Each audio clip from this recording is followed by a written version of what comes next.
অসমৰ বিশিষ্ট গায়ক স্বনামধন্য যাক আমি মানে কি কণ্ঠ সুধা কণ্ঠ বুলি কওঁ তেখেতেও মদ খাইছিলে আমি জানো মদ খাই তেখেতেও মানে বিহুতলিত বিহু গীত পৰিৱেশন কৰিছিলে সেই বুলি মাতলামি কৰা নাছিলে জুবিন গাৰ্গৰ দৰে জুবিন গাৰ্গে যেনেকৈ মাতলামি কৰে এটা ভৰিত এপাত জোতা এটা ভৰিত আন পাত জোতা আকৌ ক'ৰবাত গৈ খুটাত উঠে গৈ এইটো শিল্পী সত্তা কিবা আছে বুলি আমি কেতিয়াও নাভাবোঁ জুবিন গাৰ্গক এইটো কিয় কৰিছে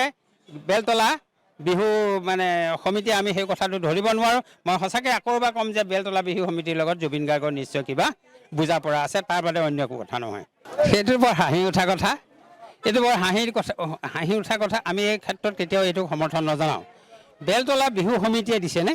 বেলতলা বিহু সমিতিয়ে যদি দিছে এইটো আটাইতকৈ ডাঙৰ ভুল কৰিছে যিহেতু সমগ্ৰ অসমৰ ৰাইজে হিন্দী গীত বৰ্জন কৰিবৰ কাৰণে কৈছে আনহাতে আলফাইও ইয়াৰ বিৰোধিতা কৰিছে হিন্দী গীত গোৱাটোৰ পৰা আৰু তেতিয়াহ'লে জুবিন গাৰ্গক কিয় মানে একচেটিয়াভাৱে হিন্দী গীত গাবৰ কাৰণে সুবিধা দিয়া হৈছে এইটো সাংঘাতিক মানে গৰিহণাযোগ্য মোৰ ফালৰ পৰা কিন্তু সঁচা কথা কৈছোঁ কি জুবিন গাৰ্গ কি হ'ল জুবিন গাৰ্গ শিল্পী নেকি শিল্পী সত্তা কাক কয় শিল্পী কাক কয় প্ৰকৃততে শিল্পী হ'বলৈ হ'লে সাগৰৰ তলি মুকুতা বুটলি আনিব পৰাজনে শিল্পী বুলি বিষ্ণু ৰাভাদেৱে কৈ গৈছে গতিকে তেওঁক ইমান দৰে প্ৰতিষ্ঠা কৰিব